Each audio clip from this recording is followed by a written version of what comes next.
In the previous class, what we have done, याद है किसी को?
एक डिफरेंस रह गया था बताने के लिए, उस टाइम पे कंफ्यूजन थी थोड़ी सी।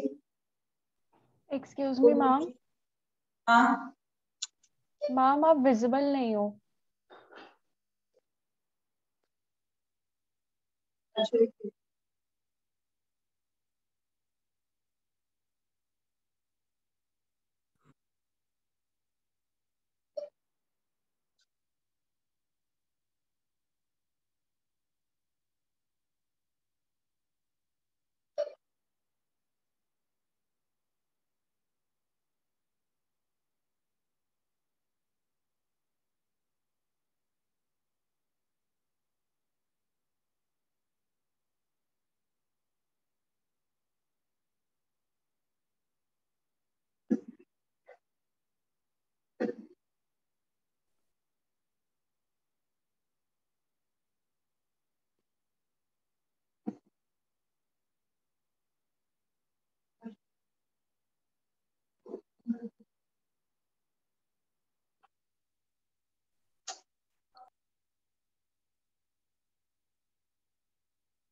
अब देखिए, हाँ so we were confuse between regeneration, ठीक है, रीजनरेशन और एक चीज होती थी regeneration and fragmentation. Because regeneration में भी क्या होता है, a body part is cut and then उसके बाद जितने भी बॉडी पार्ट उससे कट होते हैं वहां से एक नया ऑर्गेनिज्म प्रोड्यूस होता है, ये था। सेम चीज फ्रेगमेंटेशन में भी होती है।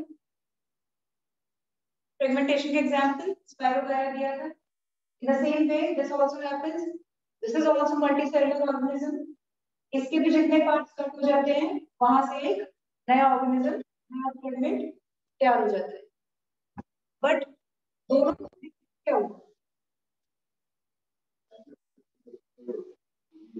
रीजनरेशन में क्या होता है, रीजनरेशन जैसे ये प्लेनेरिया है, ठीक है, प्लेनेरिया, इसकी देख लो आप, यहाँ से बॉडी पार्ट्स काटे हुए, देन उसके बाद वहां से ये इस तरह से अलग अलग हो गया। आफ्टर सम वीक और सम डेज क्या होता है, हर एक पार्ट से a new planaria will grow from each and every part. अब इसमें रीजनरेशन क्या होता है, दिस इज नॉट ओनली हाइड्रोप्लेनेरिया, यहाँ पर आप लिजर्ड वाला एग्जांपल भी डाल सकते हैं, बट ये कोई रिप्रोडक्शन के अंदर नहीं आएगा लिजर्ड वाला पार्ट। लिजर्ड का जो टेल होती है वो अगर कट हो जाती है तो उसके बाद वो नया ऑर्गेनिज्म नहीं बनता, उसी लिजर्ड का सिर्फ वो एक पार्ट जनरेट हो जाता है, ठीक है। तो it could be under reproduction और नॉट, ठीक है, रीजनरेशन वाला पार्ट। अब यहाँ पर ये हाइड्रा और प्लेनेरिया एग्जांपल इसलिए है कि प्लेनेरिया का क्या होता है कि इन केस कभी बाय एनी मींस अगर वो कट होता है तो, ठीक है, यानी कि वो अपना वेट, क्या वो रिप्रोडक्शन के लिए वेट करेगा कि मैं कभी कोई आ रहा मुझे काट के जाएगा मैं फिर रिप्रोड्यूस हो जाऊंगा, वो डेफिनेटली वेट नहीं करेगा। तो एक्चुअल में प्लेनेरिया का जो रिप्रोडक्शन का तरीका होता है that is exactly like amoeba binary fission, ठीक है, उसका बाइनरी फिशर होता है। जब वो मेच्योर होता है अपने टाइम पर आकर, तो मेच्योरिटी के टाइम पर क्या होता है, planaria divides itself into two part. But हमारी बात अलग है कि अमीबा में क्या होता था, बाइनरी फिजन में क्या होता है, बाइनरी फिजन में क्या होता था, ये अमीबा है,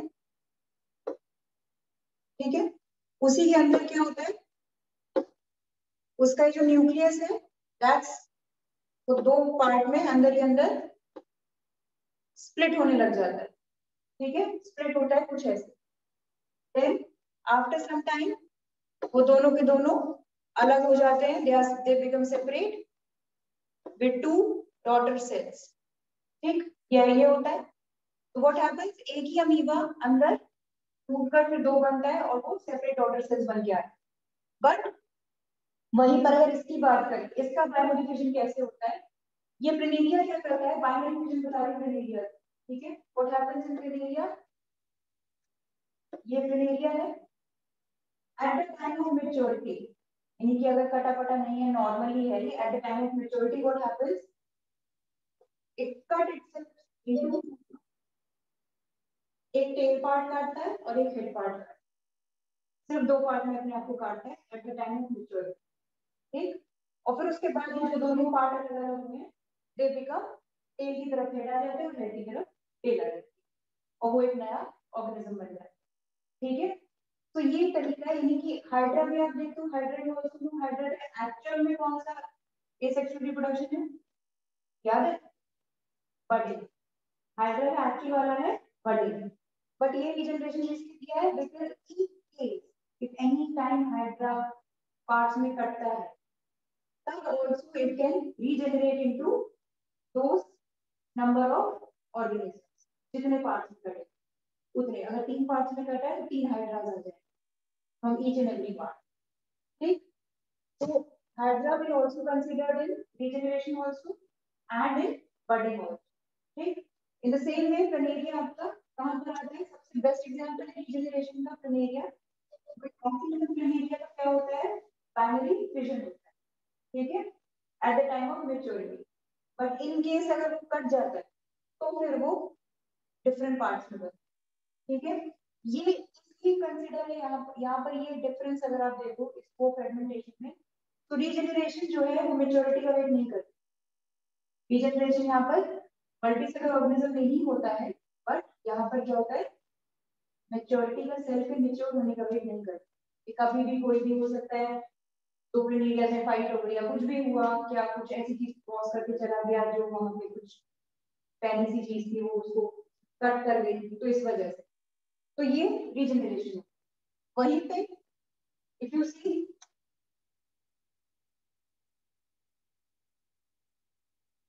फ्रेगमेंटेशन, तो fragmentation always occurs at the time of maturity, ठीक है। स्पायरोगैरा एंड सी एनीमोन इसका एग्जांपल दिया था, this is spirogyra, this only happens when the cells mature, ठीक है।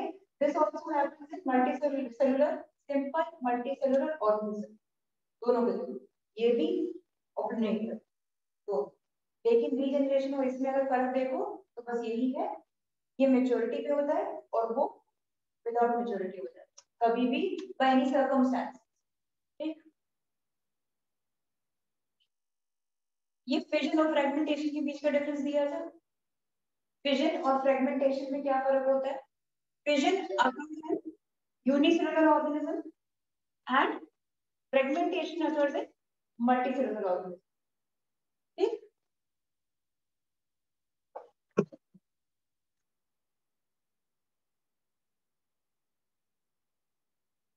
ये फिर से वही चीज है। वेजिटेटिव प्रोपगेशन करा दिया था, ये याद है? आगे स्लाइड करते जा रही हूँ, पर देखते जाना। ये पिक्चर वहां से मिसिंग थी।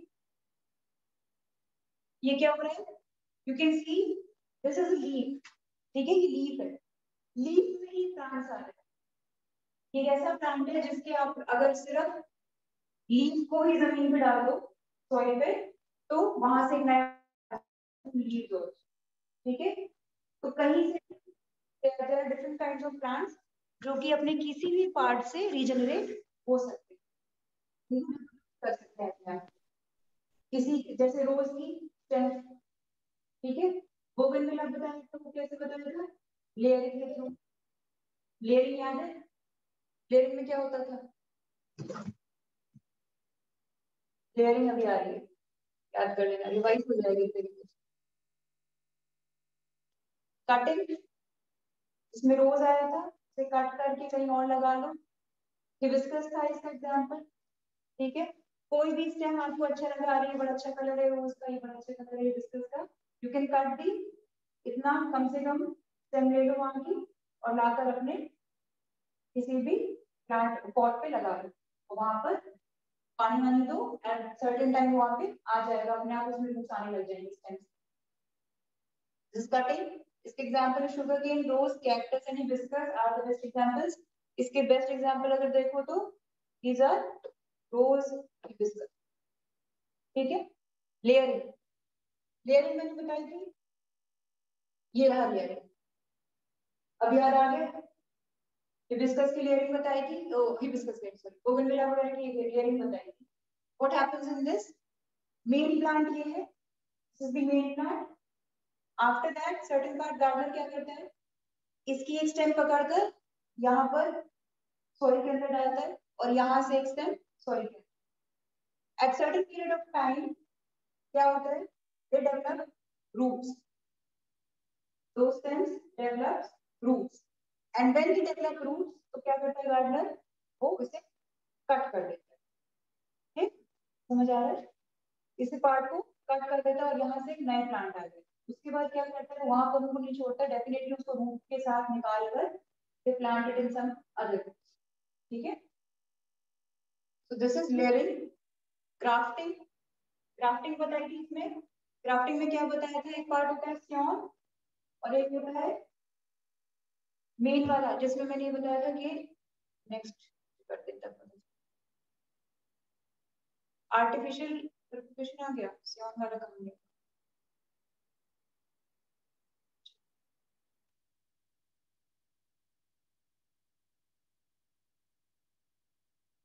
ग्राफ्टिंग में क्या बताया था? रोज का बताया था कि एक ही प्लांट में you can plant different colour of roses, जिसमें इस तरह से कटिंग करनी है, याद होगा बताया था। एक ये मेन प्लांट है जो ऑलरेडी जमीन के नीचे लगा हुआ है, suppose this is of red colour, ये स्टेम किसकी है? रेड कलर की है। और फिर क्या किया, यू वांट कि इसी में कोई येलो कलर का आ जाए या कुछ मिक्स हो, रेड एंड येलो का मिक्स हो, तो व्हाट हैपन, तुम किसी अपने येलो प्लांट का, येलो वाले की ये वाला पार्ट इस तरह कट करके यहाँ पर थ्रू सम क्लॉथ और पॉलीथिन एनीथिंग लेकर वहां पे टाई अप करते हो, सो दैट उसके vascular tissues xylem and phloem आपस में एक हो जाए। ठीक, और उनके जीन्स एंड डीएनए मिक्सअप हो जाए। ठीक, तो यहाँ पे ये वाला पार्ट क्या था?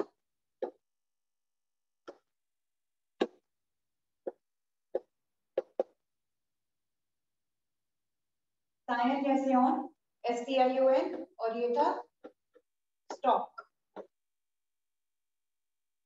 ठीक, याद आया? क्या तुमको शायद छुट्टी लगी है, घर की छुट्टी? कब ली थी क्लास? फ्राइडे को ली थी शायद, पिछले फ्राइडे को। सारी छुट्टियां भूल गए। आगे चले। वो मेथड है ग्राफ्टिंग। ठीक, नोट्स अगर किसी ने बनाए होंगे तो उनके पास होगा ये। आर्टिफिशियल वेजिटेटिव प्रोपगेशन के एडवांटेजेस क्या क्या बताए थे, ये भी क्लास हो चुकी है। इसमें क्या होता है, you can copy the exact replica of the parent plant. ठीक है, these kind of plants do not need ज्यादा अटेंशन। इन्हें क्या करना है, सिर्फ time to time they will grow.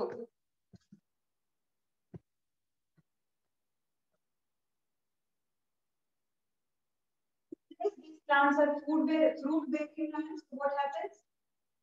इनके fruits बाकी plants के comparison में काफी जल्दी आ जाते हैं। ठीक है, the fruit trees which take many years to bear fruits, if grown by this method, will start to bear fruits much earlier. ठीक, they need less attention in the early years compared to the other plants. Many plants can be grown by using only one parent plant. ये भी समझ में आया, सिर्फ एक parent plant पकड़ लो और उसके बाद उसी की स्टॉक्स ले लेके बाकियों में भी लगा सकते हो, या फिर किसी की अगर लीव से जनरेशन हो रही है तो उसकी लीव लेके अलग अलग जगह लगा सकते हैं। ठीक है, ये कर सकते हैं। सीडलेस प्लांट्स आल्सो, अब कोई अगर ऐसा प्लांट जिसमें सीड नहीं आ रहे, जैसे रोज है, रोज में सीड नहीं आते, रोज से कोई सीड्स नहीं होते, तो उसे कैसे करोगे, बाय आर्टिफिशियल वेजिटेटिव प्रोपगेशन। ठीक है,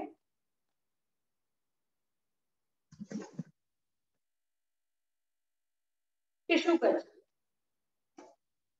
now let's talk about tissue culture. Tissue culture में क्या होता है, this is really scientific and complex method. ये साइंटिफिक मेथड है, समझने में it is not complex, but जो भी ये काम करते हैं for them it is complex. नाम से पता चलता है, you can see this tissue. So in this part what happens, tissues of plant are taken. ठीक है, इसमें क्या होता है, tissues of plant are taken, कोई सर्टेन पार्ट ऑफ टिश्यू निकाला जाता है। तो you can see these parts are very microscopic, बहुत ही माइक्रोस्कोपिक पार्ट्स हैं। ठीक है, तो टिश्यू कल्चर को माइक्रो प्रोपगेशन भी कहते हैं। टिश्यू कल्चर को micro propagation, it is also known as micro propagation. Why? Because microscopic particles of a plant are taken to reproduce it. ठीक है, समझ आ रहा है? इस वजह से ये क्वेश्चन भी आ सकते हैं, आता भी है, एक बार आया भी था कि why tissue culture is also known as micro propagation. So due to this reason, क्या उसमें you use very microscopic particles of a plant. The production of new plant from a small piece of plant tissue or cell removed from the growing tip of a plant in suitable growth medium is called tissue culture. ठीक है, what is tissue culture? एक plant का बहुत ही छोटा सा part, that is a tissue और cell is taken out. फिर उसके बाद साइंटिस्ट क्या करते हैं, they have different kinds of liquids with them, जो कि अलग अलग ग्लास कंटेनर्स में रखते हैं। Those liquids are in jelly form. ठीक है, and those jellies contain some kind of hormones. ठीक, तो क्या करते हैं, after taking out that certain tissue from a plant, ठीक है, they put that tissue in a liquid, jelly like liquid. That liquid contains some hormones, जहां पे क्या होता है, वो एक लंप बनता है, ये थोड़ा सा ग्रो होता है, जो कि अनआइडेंटिफाइबल होता है कि किस शेप का है, बट एक लंप बन जाता है, थोड़ा बड़ा साइज में आ जाता है, so that it is visible. Lump बनता है, आफ्टर बिकमिंग लंप, उस लंप को कहते हैं कैलस। ठीक है, उस लंप को बोलते हैं callus. This person is taking, ये क्या निकाल रहे हैं, he is taking the tissue of this plant. You can see here, इस प्लांट का टिश्यू निकाल रहे हैं। After that this container is containing some jelly like liquid, in that liquid इस टिश्यू को रखा गया। After this tissues are put in it, after some time they will grow into these lumps. ठीक है, and these lumps are called calyx. ठीक है, these lungs are called callus. After becoming this, उसको another medium में रखा जाता है, वो कुछ अलग काइंड ऑफ हार्मोन्स कैरी करता होगा. No need to study the name of those hormones, ये सब आपको इसमें नहीं है. सिर्फ ये याद रखो कि एक अलग हार्मोनल कंटेनर होता है. These callus are put into them. After this, फिर उसके बाद क्या होता है? After some time they grow roots. यहाँ पर आके थर्ड स्टेज में they grow roots.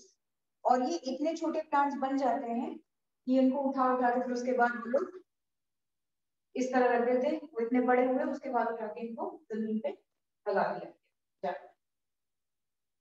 ठीक है, ये होता है. ये क्यों करा जाता है? ये इसलिए करते हैं, रीजन इज दैट हो सकता है पहली चीज तो ये कि यहाँ से in case if any plant is having some disease, तो डिजीज प्लांट अलग कर दिए जाते हैं, क्योंकि यही पे आइडेंटिफाई कर लिए जाते हैं कि कौन से डिजीज प्लांट है. वो प्लांट लगता है. फार्मिंग मेथड के हिसाब से ये कॉस्टली मेथड है, but it is a good method so that they can identify the disease plant. ठीक है, वो उस प्लांट को फिर नहीं लगाते. ये समझ में आ गया? ठीक है, ये वाला मेथड. टिश्यू कल्चर इतना ही है, बहुत है. एडवांटेजेस वगैरह देखो यहाँ पे, भाई जो मैंने पढ़ाया हुआ ये चीज है. कैलस रिमूव किया जाता है.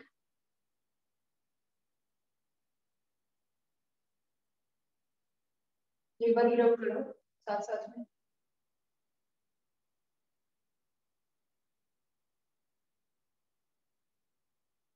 Then these callus become tiny plantlets, and then these plantlets are transplanted into pots or soil, जहां पे भी ये suitable रहे.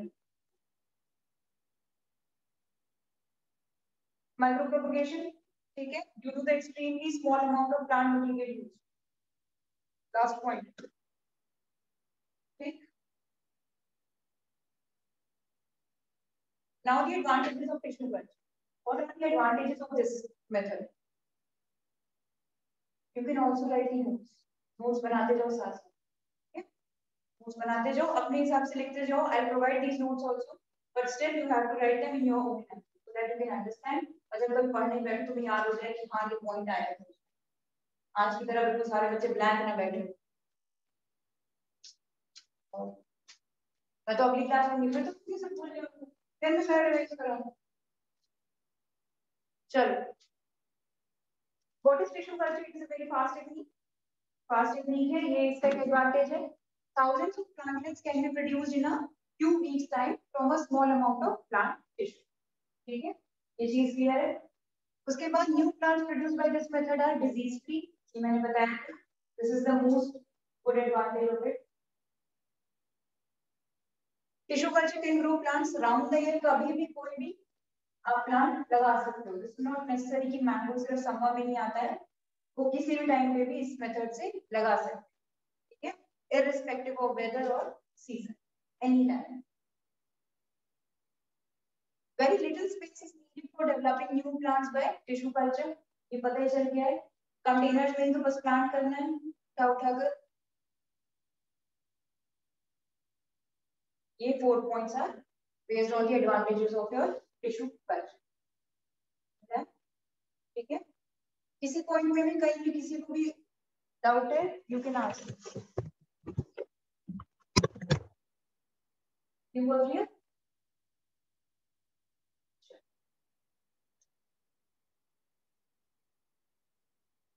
यहाँ तक तो ये अभी तक एसेक्सुअल रिप्रोडक्शन इतना ही था. ठीक. अब उसके बाद ये पॉइंट आता है, do organisms create exact copies of themselves in asexual reproduction? Exact copies बनती हैं? लगता है जिनकी एग्जैक्ट कॉपी बनती हैं, mostly in case of asexual reproduction exact copies बनती हैं. Reason is like amoeba. Amoeba में क्या हो रहा है? देयर इज नो रेप्लिकेट, मतलब रेप्लिकेट होता है बट बिल्कुल उसका डुप्लीकेट बनता है. बिल्कुल there is no difference between those two daughter cells with the parent cell. Size का होता है बस. वो आज बताती हूँ. वो एग्जैक्ट रेप्लिका होती है कॉपीज. ठीक है, बट क्या होता है? सपोज दिस इज अमीबा, दिख रहा है. दिस अमीबा, ये उसका न्यूक्लियस, ठीक, this is the mature nucleus, ये उसका डीएनए है, ये उसका अभी डीएनए है, ठीक है। आफ्टर रेप्लिकेटिंग, यानी कि मैच्योर हो चुका है, अब क्या होगा इसका डीएनए अंदर ही, पहले तो दो पार्ट में टूटेगा, पहले दो पार्ट में, अंदर ही अंदर इसका डीएनए कैसा हो रहा है, रेप्लिकेट हो रहा है, ठीक है। So what happens inside this nucleus, ये दो डीएनए में कन्वर्ट होता है, इस तरह टू डीएनए में कन्वर्ट होगा। अब क्या होगा, उसके बाद ये दो डॉटर सेल्स के अलग अलग, ये इस डीएनए आ रहे, इस डीएनए, ठीक। अब यहाँ पर जो ये रेप्लिकेशन हुई है डीएनए, इस रेप्लिकेशन में क्या होता है, most of the time variations आ जाते, हो सकता है not in the physical appearance but in some other way, किसी भी तरीके से इंटरनल डिफरेंसेस भी हो सकते हैं, उनके नेचर में या टेम्परेचर में सरवाइव करने का तरीका उनका और बेटर हो सकता है, ठीक है, इस तरह की चीजें आ सकती हैं। लेकिन अगर बिल्कुल ही आइडेंटिकल है, जैसे आइडेंटिकल ट्विंस हैं एक तरीके से, ये दोनों के दोनों बिल्कुल ही आइडेंटिकल, इनकी सिर्फ अगर वो देखो कि फिजिकल अपीयरेंस बिल्कुल अगर सेम है, so they become clones. Most of the cases में एसेक्सुअल रिप्रोडक्शन में क्लोन्स होने के चांसेस होते हैं, ठीक है, क्लोन्स होने के चांसेस बहुत होते हैं, रोज प्लांट्स वगैरह में भी होते हैं, क्लोन्स बनते हैं इसके, ठीक है, रोज प्लांट्स के भी क्लोन्स बनते हैं, एग्जैक्ट कॉपी बनता है उसका दूसरा पार्ट, ठीक, बिल्कुल आइडेंटिकल होता है, फिजिकल अपीयरेंस में तो पूरी तरह होता है। तो जब फिजिकल अपीयरेंस में कंप्लीटली डीएनए कॉपी होगा उसका, that time it will become clone, ठीक है, वो उसका क्लोन बन जाता है। अच्छा, कभी ह्यूमन में ये बताओ, ह्यूमन में कभी एग्जैक्ट आइडेंटिकल ट्विंस देखे तुम लोगों ने, बिल्कुल एग्जैक्टली, उसकी तुम्हें पता ही नहीं चला पा रहे हो कि कौन कौन है, कौन राम है कौन श्याम है, मूवीज को छोड़ दो तो पता ही नहीं किया, मूवीज में पापा भी सेम, उनके बच्चे भी सेम, चार बच्चे हो रहे सेम शक्ल के, वो तो खैर अलग केस। कभी देखिए लाइफ में, अच्छा ट्विंस ही देखिए, बहनों ने कह दिया हम दोनों ट्विंस हैं, सेम शक्ल थी दोनों की, थोड़ी बहुत थी बट आइडेंटिफाई कर सकते थे क्या। मैंने भी ऐसे बहुत केसेस देखे हैं, क्लास में भी बहुत बच्चों को ऐसे पढ़ाया यहाँ पे, दोनों को अगर वो दोनों नहीं बताती मुझे कि दोनों बहनें हैं, कहीं नहीं पहचान सकती थी कि मैं वो दोनों बहनें हैं, और वो भी ट्विंस हैं, इतनी अलग थी दोनों की दोनों, इतनी ज्यादा अलग, लेकिन कोई कोई बहुत सिमिलर होते हैं ये कह सकते हो, बट आइडेंटिकल ट्विंस तो मैंने फिर भी नहीं मिले, बहुत कम केसेस में मिलते हैं आइडेंटिकल ट्विंस, क्लोन्स नहीं मिलेंगे। रीजन, किसी की आंख छोटी होगी तो उनके पेरेंट भी तो किस तरह पहचानेंगे दोनों को, किसी की आंख छोटी होगी, किसी की हो सकता है नाक फैली हो, कुछ तो डिफरेंस होगा, लेकिन कहीं ना कहीं कुछ डिफरेंस होता है, बहुत स्लाइड हो सकता है बट होगा, ठीक। तो एग्जैक्ट कॉपीज सेक्सुअल रिप्रोडक्शन में तो बिल्कुल नहीं बनती, ठीक है, क्लोन्स बनने पॉसिबल नहीं है सेक्सुअल रिप्रोडक्शन, ठीक। ए सेक्सुअल में इसलिए पॉसिबल हो जाते हैं बिकॉज एक ही पेरेंट के डीएनए कॉपी हो, एक ही पेरेंट के, बट मोस्ट इन केस में वेरिएशंस आते हैं, ठीक है, क्लोन्स भी बन सकती है, वेरिएशंस भी हो सकते हैं, वेरिएशन होने क्यों जरूरी है,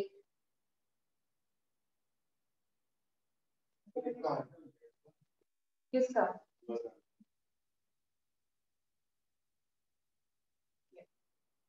क्लोन्स होते हैं डीएनए रेप्लिकेशन के time,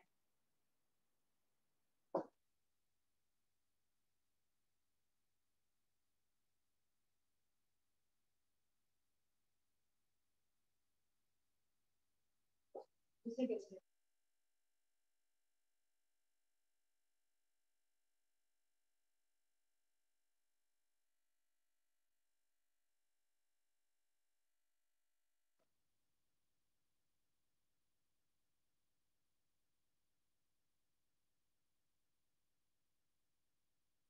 asexual reproduction usually result in the production of genetically identically offspring, genetically identically का मतलब समझ रहे हो, पूरी तरह कंप्लीटली कॉपी है, ठीक, The only genetic variations arises as a result of occasional inaccuracies in the DNA replication at the time of cell division.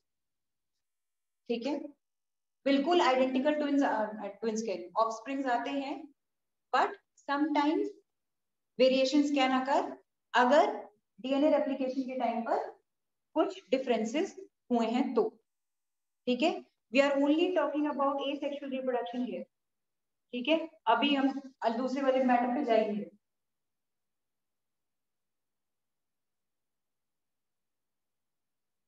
The basis of asexual, देखो मियोसिस और माइटोसिस याद है, क्लास 9th में ये word पढ़े थे, meiosis and mitosis. Meiosis and mitosis आपकी book में थे, एनसीईआरटी की चैप्टर क्या था, सेल वाला जो चैप्टर जो पढ़ा है. ठीक है, जो सेल वाला चैप्टर था उसमें माइटोसिस और मियोसिस लास्ट में बिल्कुल एडेड है. माइटोसिस क्या होता है? Mitosis is a process that is included the time of reproduction. Meiosis, यहाँ पे माइटोसिस जो पार्ट है ये आपके कौन से सेल्स इंक्लूड करता है? रिप्रोडक्टिव सेल्स इंक्लूड करता है माइटोसिस. और मियोसिस क्या करता है? वो रिप्रोडक्टिव सेल्स इंक्लूड नहीं करता. मियोसिस में क्या होता है? चोट लगी, अगर चोट लगी तो नॉर्मली क्या होता है, आपकी वो चोट भर जाती है, वहां स्किन वापस आ जाती है, वहां न्यू सेल्स जनरेट हो जाते हैं, दैट इज मियोसिस.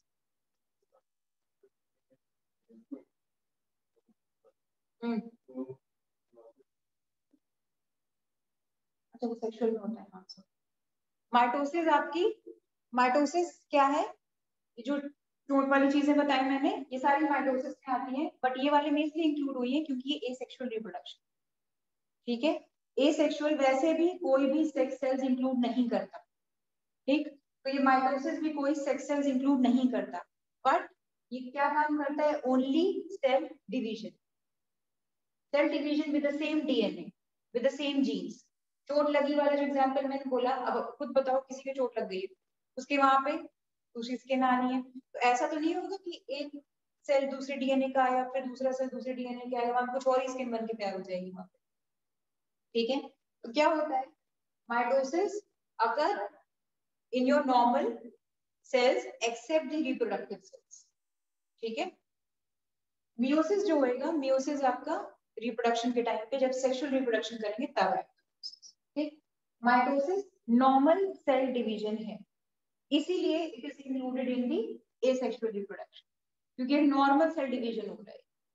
ठीक, in this the nucleus is divided into two identical daughter nucleus. ठीक, each daughter nucleus has the same genetic makeup because of the replication of DNA. Same exact रहता है. ठीक, उसी तरह जैसे कि आपके हाथ की कोई भी इंजरी कवर अप करने के लिए बनता है. ठीक, उसी तरह.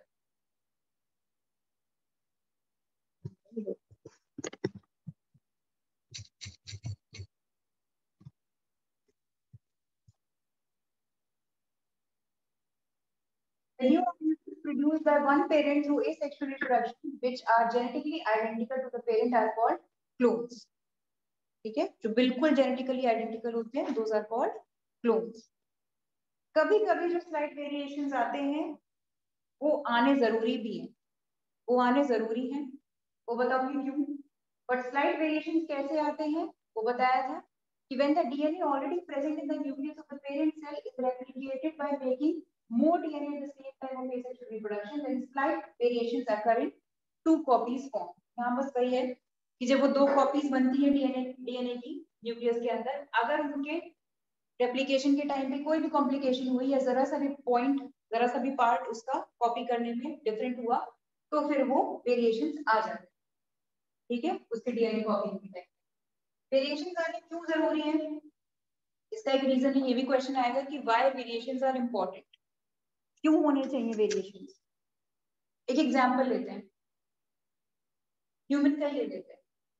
हमें वेरिएशंस आने क्यों जरूरी थे? कहते हैं कि वह पहले हमारी टेल थी. ठीक है, टेल थी ह्यूमंस की, पहले टेल हुआ करती थी, फिर धीमे धीमे धीमे टेल खत्म हुई. ठीक है, अब ये टेल खत्म क्यों हुई? एग्जैक्टली डीएनए कॉपिंग के वेरिएशन से ही खत्म हुई. Why? According to environment humans got developed. Body का वो पार्ट खत्म होता चला गया जो यूज में नहीं आया। दोस वर कॉल्ड, दो ऑर्गन्स को कुछ नाम होते हैं ना, vestigial organs. Vestigial organ is the specific word. Appendix, body में अपेंडिक्स है, हम सबके अभी भी है, बट आज की डेट में अपेंडिक्स का कोई यूज नहीं हमारी बॉडी से। अगर अपेंडिक्स को निकाल भी दिया जाए कोई फर्क नहीं पड़ता। रीजन, पहले के टाइम पे क्या होता था, इन अर्लियर टाइम्स बॉडी में अपेंडिक्स क्यों दिया गया था, ताकि ह्यूमन जब कच्चा बच्चा जो भी खा रहे हैं, घास भी उठा के कच्ची खा लेते थे, सेलुलोज डाइजेस्ट करने के लिए होता है। अपेंडिक्स किसके लिए होता है, सेलुलोज डाइजेस्ट करने के लिए। अब आपकी बॉडी में सेलुलोज नहीं जाता डायरेक्टली, रॉ सेलुलोज नहीं जाता। कभी भी लीफी वेजिटेबल भी खाते हो तो उन्हें कुक करके खाते हो, ठीक है, बॉईल करते हो या कुक करते हो। लेकिन यही अपेंडिक्स किस पर, काव और बफलो में काफी बड़ा होता है साइज में। रीजन, क्योंकि वो लार्ज अमाउंट ऑफ सेलुलोज लेती है बॉडी के अंदर, तो उन्हें डाइजेस्ट करने के लिए appendix plays a very important role. तो पहले हमारे बॉडी में भी अपेंडिक्स का बहुत जरूरी रोल था, क्योंकि we use to eat raw meat. Raw meat खा लेते थे वो लोग, जो पहले के लोग होते थे वो रॉ मीट खा लिया, मार के वहीं पे खा लिया, दे वर कंप्लीटली एनिमल्स। तो इस वजह से अपेंडिक्स का यूज था। बट क्या हुआ, धीमे धीमे धीमे दे गॉट डेवलप्ड, अपेंडिक्स का यूज खत्म हुआ, धीमे धीमे क्या हुआ, अपेंडिक्स का साइज भी फिर छोटा होता चला गया body. And it is said that in the coming years, coming generations के साथ साथ what will happen, appendix body से खत्म हो जाएगा आने वाली जनरेशंस के साथ, ठीक है, अपेंडिक्स रहेगा भी बॉडी। इसी तरह किसी भी बॉडी पार्ट का, दिस इज सेड, किसी भी बॉडी पार्ट का आप जितना ज्यादा कम यूज करोगे वो बॉडी से आगे जनरेशन में जाकर खत्म हो जाएगा, और किसी भी बॉडी पार्ट का सबसे ज्यादा यूज करोगे वो साइज में बड़ा हो जाएगा। जैसे कि इट इज सेड, एक चलो थोड़ा इससे हटके थोड़ी बात करें, साइंटिस्ट लोगों ने अभी एक नई स्टडी करी है जिससे ये पता चला है आफ्टर 72 ईयर्स, 72 ईयर्स और 100 ईयर्स के बाद जो जनरेशन आएंगी उनके फेसेस एग्जैक्टली लाइक एलियंस होते। जैसे आप एलियंस को इमेजिन नहीं करते, बड़ा सा, बड़ी आंखें, हाथ छोटे, लंबी उंगलियां, कुछ ऐसे, कुछ सच में ऐसे हो जाएंगे। रीजन, क्योंकि आज के डेट में humans are using their brains as much as possible. हम अपने दिमाग का सबसे ज्यादा यूज कर रहे हैं, ठीक है, और आगे जाके जिस चीज का आप सबसे ज्यादा यूज करोगे वो साइज में बड़ा होगा। तो अज्यूम किया गया है कि आपका मुंह कुछ ऐसा हो जाएगा धीमे धीमे जाके आगे की जनरेशन, ठीक है, हमें क्या मतलब, हमारा तो ठीक ठाक है, ठीक है, कुछ ऐसा होगा।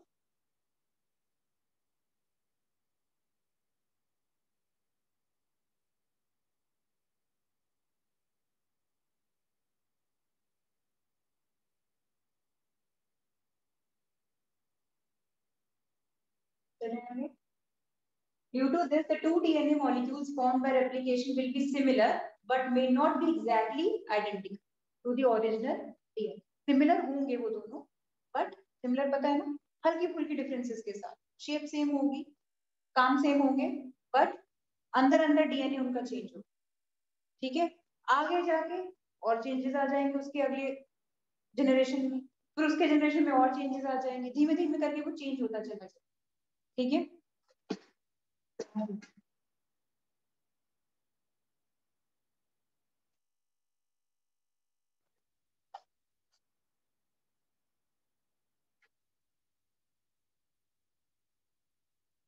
इसी बात पे एक और एग्जांपल लेते हैं, मॉस्किटो। मॉस्किटो सबने नोटिस करे होंगे, सबने देखे होंगे, खाली टाइम पे इतना तो हर कोई करता है। क्या है, पहले क्या होती थी, वो गोल गोल मोर्टीन की कॉइल आया करती थी, ठीक, उससे सारे के सारे मॉस्किटोज खत्म हो जाते थे, उतना लगा दिया बहुत। धीमे धीमे क्या हुआ, जब मॉस्किटो की जनरेशन बढ़ी, आगे बढ़ी, वो लोग उसके यूज टू हो गए उस कॉइल के, उन्हें पता चल जाता था कि ये हो रही है, कोने कोने में जाके चले गए, छुप गए या बेहोश हो गए, इतना उनकी बॉडी के अंदर आ चुका था कि वो उससे मरते नहीं, ठीक है, फेंट होते थे। जैसे ही वो खत्म, वो फिर स्टार्ट, ठीक। फिर क्या हुआ, धीमे धीमे आगे चल के और भी चीजें आई, अगरबत्तियां आई, और पता नहीं क्या मैट्स हैं, मैट वगैरह भी थी। वो धीमे धीमे करके मोस्टली उन सबके यूज टू होते चले गए, आगे की जनरेशन उनकी और भी ज्यादा यूज टू होती चली। अब नोटिस करना बैडमिंटन आए, बैडमिंटन आए मारने वाले। अब ध्यान देना कि तुम लोग कभी बैडमिंटन से इजीली, पहले कितनी इजीली फटक से ऐसे हाथ किया 4-5 मच्छर मर गए। अब क्या करो, जैसे बैडमिंटन की वो रेड लाइट जलती है, मच्छर वहां से आसपास दिखते ही नहीं, क्योंकि वो उससे बहुत यूज हो चुके हैं। उनको ये जनरेशन आ चुकी है उनकी, ये जैसी ये लाल बत्ती जलती है हमें गायब हो। ठीक है, तो धीमे धीमे करके वो अपने आप को दिमाग में भी अपने चेंजेस लाने लग गए। देख रहे हो, तो यहाँ से थोड़ा सा वेरिएशन इसलिए भी इम्पोर्टेंट है। अब जैसे कि कोई ऐसा है, अमीबा की बात कर, अमीबा कितना पुराना ऑर्गेनिज्म बट आज भी है। रीजन क्या है? क्योंकि वो अपने डीएनए में वेरिएशंस लाता चला गया। रीजन ठंड है, तो वो धीमे धीमे धीमे धीमे अपने बॉडी का टेम्परेचर उसी हिसाब से, जिस हिसाब से उस जगह का टेम्परेचर, वो अपने आप को चेंज करता चला। ठीक है, वो अपनी बॉडी को, अपने आगे की ऑफस्प्रिंग्स को उसी हिसाब से चेंज करा जैसे जैसे टेम्परेचर चेंज हुआ, एनवायरमेंट चेंज हुआ, उस हिसाब से अपने आप को ऑर्गेनिज्म चेंज करता चला। इसलिए variations are very necessary to continue the life. खुद सोचो, अगर तुम लोग इस ठंड को ना झेल पाओ, इस ठंड को भी नहीं झेल पा रहे, तो क्या होगा? हम लोग मर जाएंगे, ह्यूमंस खत्म। क्योंकि गर्मी आई, गर्मी तक जिंदा, ठंडी आई खत्म। ठीक है, क्योंकि हम उस चेंज को ले ही नहीं पा रहे। लेकिन our body is designed is like that कि हम दोनों तरीके से रह सकते हैं। ठीक, तो variations are very necessary for this. एक और है, ऑर्गेनिज्म है, अगर किसी ने नाम सुना हो उसका तो, टार्डिग्रेड। गूगल करना है tardigrade.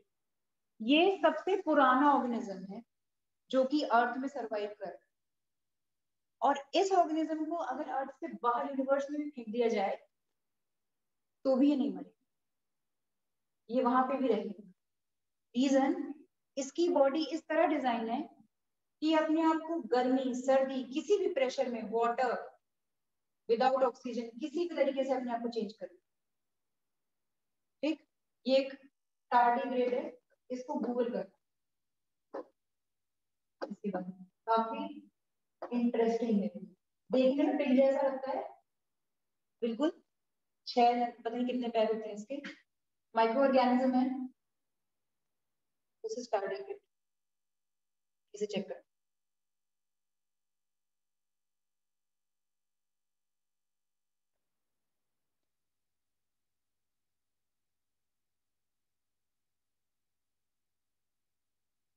The importance of variation, ये वही बताया हुआ है कि what is the importance of these variations. This is important during reproduction is that it helps the species of various organisms to survive and flourish even in adverse environment. ठीक, ताकि हम किसी भी तरह बस रह सके।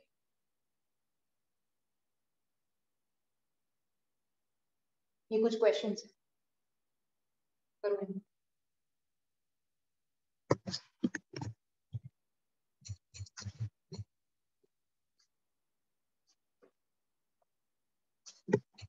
Do these questions, आंसर्स मुझे सेंड करने हैं इन को होस्ट।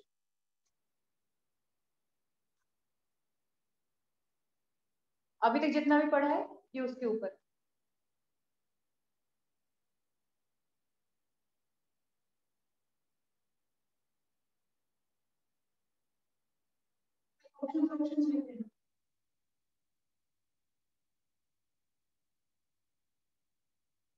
पहले का तो आंसर मार्क ही कर रखा है।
श्रेया गुड,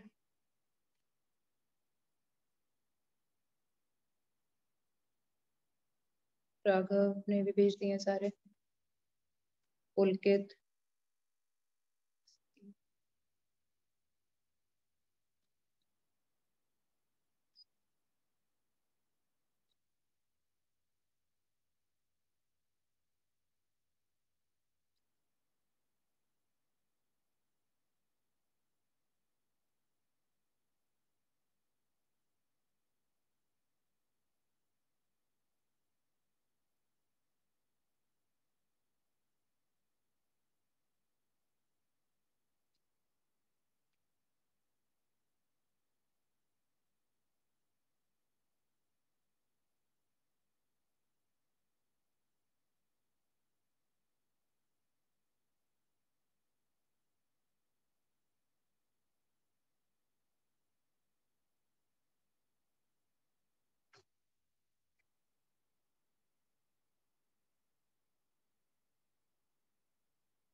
हो गए, हो गए, done.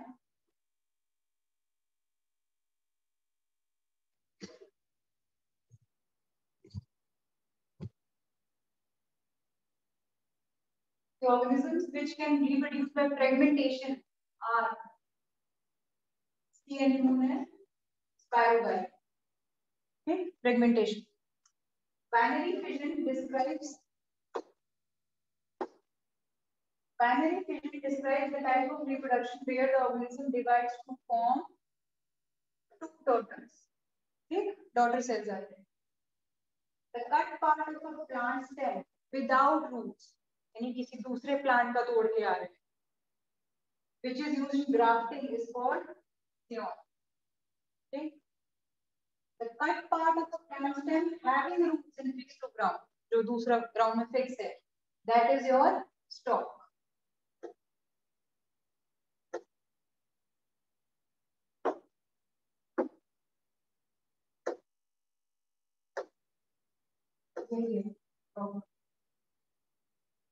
Multiple fission occurs in one of the following. Multiple fission किसमें होता है? Malaria parasite. मल्टीपल फिशन की यहाँ बात हो रही है, ठीक है? ये इसलिए नहीं हो सकता क्योंकि ये स्पोर्स वाले के अंदर आता है, इसका अलग है, ये फंगस में. Malaria parasite. An organism having a whip-like structure. भाई ये whip-like structure पढ़ते ही लीशमेनिया कर, ठीक है? Leishmania. At one end, which reproduces by the process of binary fission. Leishmania produces with the help of binary fission. A tiny animal having tentacles. Tentacles is reproduced by going buds. Budding style. An organism which can reproduce by two asexual reproduction. ठीक है? पहला yeast की तरह, yeast का क्या होता है? Budding. ठीक? यानी कि वो बडिंग भी करता है और प्लेनेरिया की तरह अपने आप को रिजेनरेट भी कर लेता है. तो ऐसा तो सिर्फ हाइड्रा ही, ठीक है? अभी बात करेंगे थी इसकी. Stalk and stem are involved in the artificial propagation method known as grafting. Okay. In asexual reproduction, two offspring having the same genetic material and the same body features are called clones. Okay. The method of asexual reproduction in plants in which callus is produced is micropropagation. Tissue culture. ठीक, callus भूलना नहीं है word, कभी फिर से पूछ सकते हो. कैलस किस में होता है? टिश्यू कल्चर में होता है. ठीक, तो this is your tissue culture का पार्ट. माइक्रो प्रोपगेशन भी जिसको कहते हैं. तो ये पूरा था. This was your asexual reproduction complete. एक एक पार्ट अच्छे से याद होने चाहिए. इतने टिप में कर लो कि कोई पार्टिसिपेटिंग बोले तो फटाफट सबसे पहले उसके एग्जांपल याद आ जाए. बडिंग हाइड्रा यीस्ट, कम से कम 2 एग्जांपल तो याद एकदम से कर लो. 2. ठीक. रीजेनरेशन का बेस्ट एग्जांपल प्लेनेरिया, याद रखना. हाइड्रा, हाइड्रा प्लेनेरिया याद रखना. ठीक, ऐसे ऐसे करके याद रखोगे. अगर तुम्हें एग्जांपल्स याद रहेंगे तो प्रोसेस अपने आप याद आ जाए. ठीक. उसके बाद ये पार्ट है, ये पार्ट अगली क्लास में कर लेंगे। हाँ, ये पार्ट का टाइम नहीं बचा। Sexual reproduction will start in the next class, may be Friday ले लूंगी मैं क्लास, ठीक है। तो ये चैप्टर थोड़ी जल्दी खत्म कराना है। इन केस कोई भी डाउट है यू कैन आस्क, ठीक है, मैसेज करके, ऐप में बोल के, कैसे भी, क्लास में भी, ठीक है। चलो you can leave the class. Thank you. Thank you, ma'am. Bye, ma'am. Bye bye, welcome.